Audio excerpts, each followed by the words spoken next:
Welcome back to another episode of Four Insight. Hope everybody had a blessed and safe Easter out there.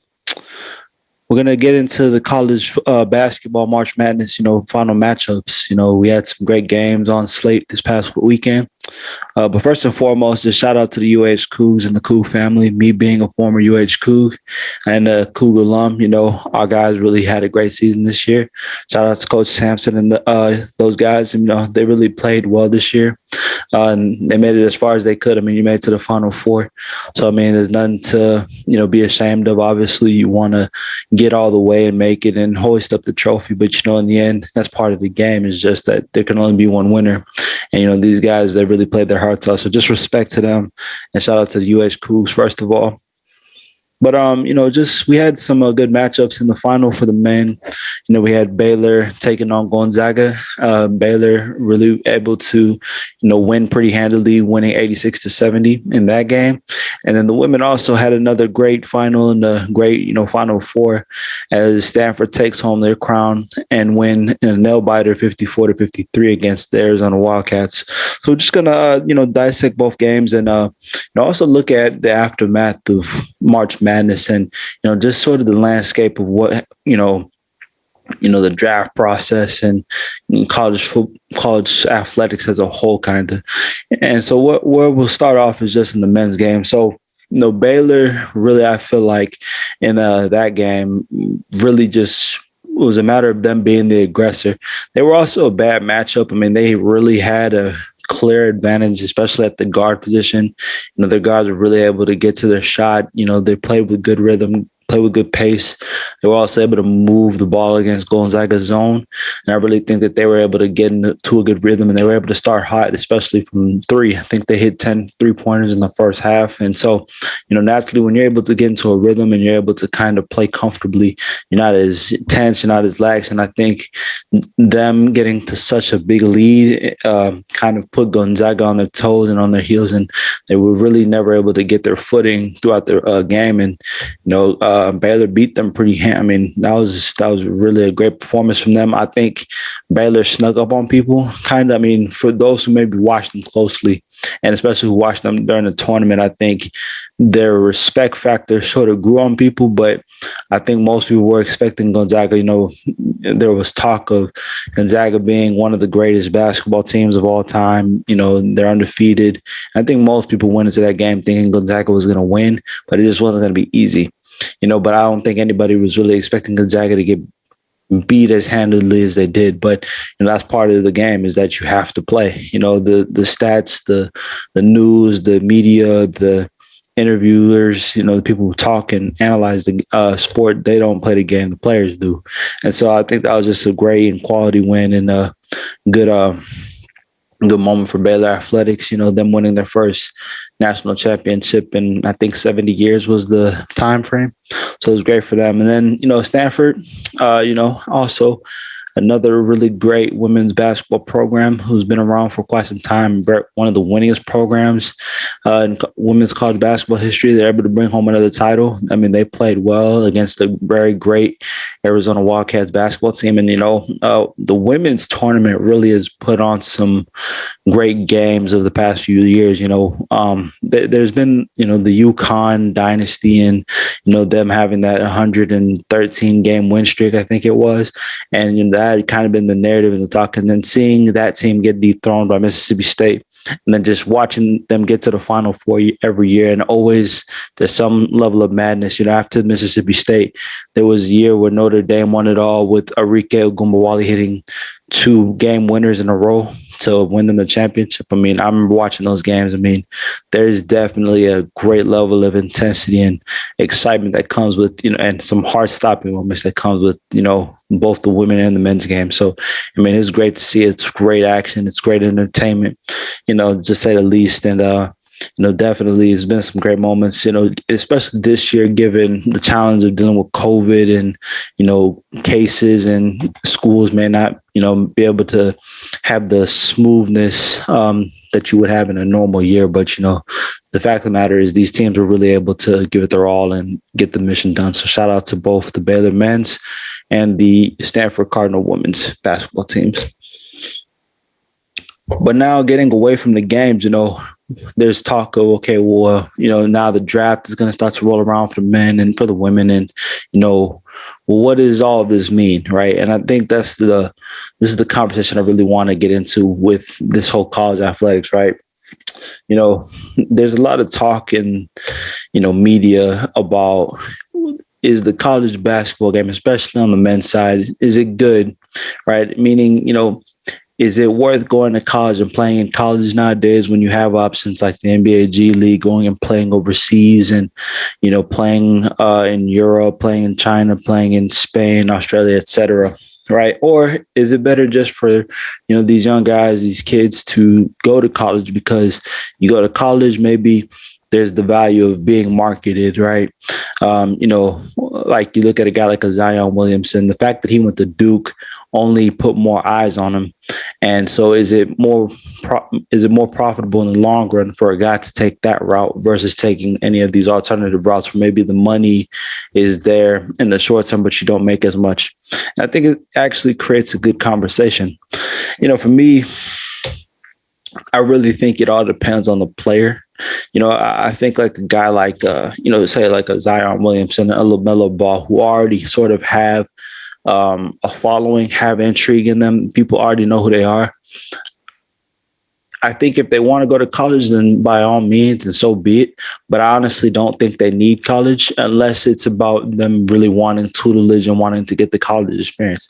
You look at a guy like LaMelo Ball, his dad decided not to have him play in college, and he had him play overseas. He had him play in Lithuania, Australia, and he was really able to get the value of being a professional in those overseas leagues. And I think that for guys who know where their talent is and they know that they could possibly be a high profile draft pick, is really about being able to get adjusted to being a professional as quickly as you can. You look at a guy like a Luka Doncic, who played in Serbia and played in Spain, played for Barcelona since he was 16 years old.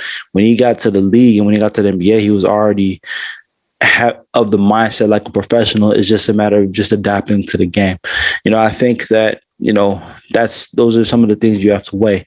Now, I do think that the college basketball game has value if you're a guy who has a lower profile, right? If you're a guy who maybe nobody knows who you are, like people who were like Dame Lillards and CJ McCollums who went to smaller schools, well, to, be able to play at the college level, get your team to a March Madness, to get to the NCAA tournament and get more people's eyes on you. I think people like that would probably more likely, and it would be more beneficial for them to take the college route, right? Because now you get more eyes on you. People who may not have known who you were are now able to see you and watch you and see, and like, okay, well, I didn't know that this guy was really that good, right?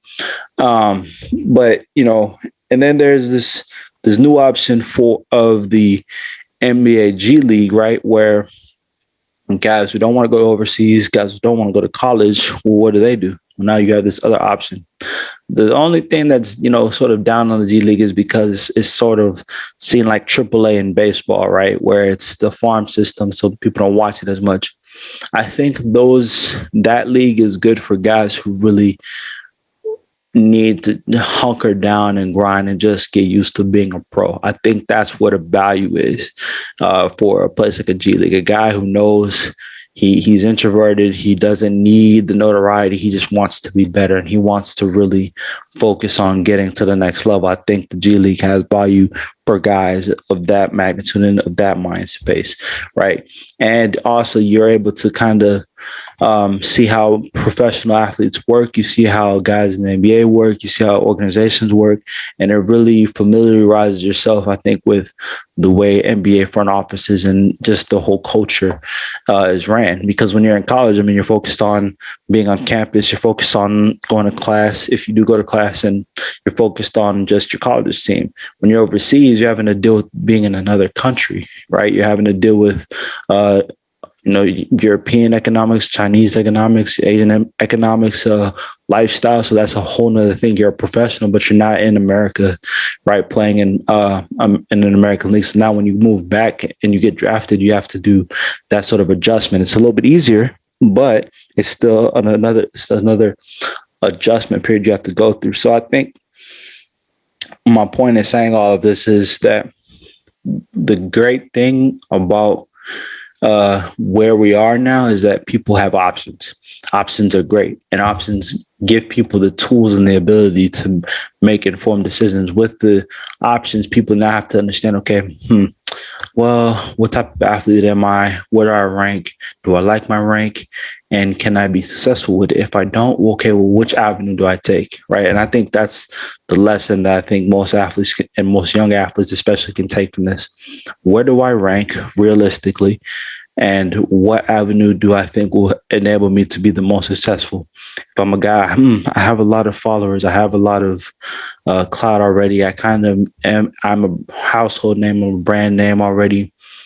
Do I need college, or would it be more beneficial for me to get into the league as soon as I can and really start to build, really start to understand, the NBA culture style way I can adjust and I can adapt as quickly as I can? Or am I a guy where I still have a lot of development to do, right? I still have a lot of growing maturity that I need to have happen. Well, I'll do this investment in myself and go to college and play in a program, play in a system, play under a structure, and it'll help me be better in the long run, right? And then there are guys who say, I don't want to do either of those paths, right? So I'll go play overseas. If I go play overseas, I have to get used to being in a whole new surrounding, right? I have to get used to different culture, different food, different languages, but it helps me be adaptable, right? If that's something you struggle with, I think that there's value in that as well, right? Now, in terms of going to the point of, maturity, right? Oh, well, in college, you learn how to be mature. That's true, right? But I think the one thing that is missed with college too, and especially playing in college, is that if you're a guy who college can help you in terms of marketing you and letting people be exposed, but it also can deter you if you're not careful, right? You look at what just happened with Gonzaga, right? And one player that gets mentioned the most was, the guy Jalen Suggs. Played really well throughout most of the tournament until they got to this final game. And then Gonzaga loses, and how quickly a narrative can switch on you, right? After UCLA, he was the hero of the tournament, clutch, all these great accolades. And then when they lose, like, oh, well, what happened there? Okay, well, now people start to look at your flaws and your deficiencies, right? And that's going to happen with anything.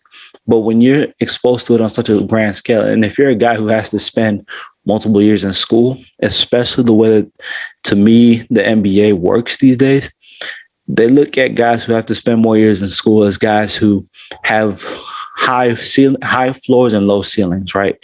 There's not much that they can do with you, because by the time you get to the league, you're kind of already close to your peak. If not, you there's not a lot of molding that can be done for you, right?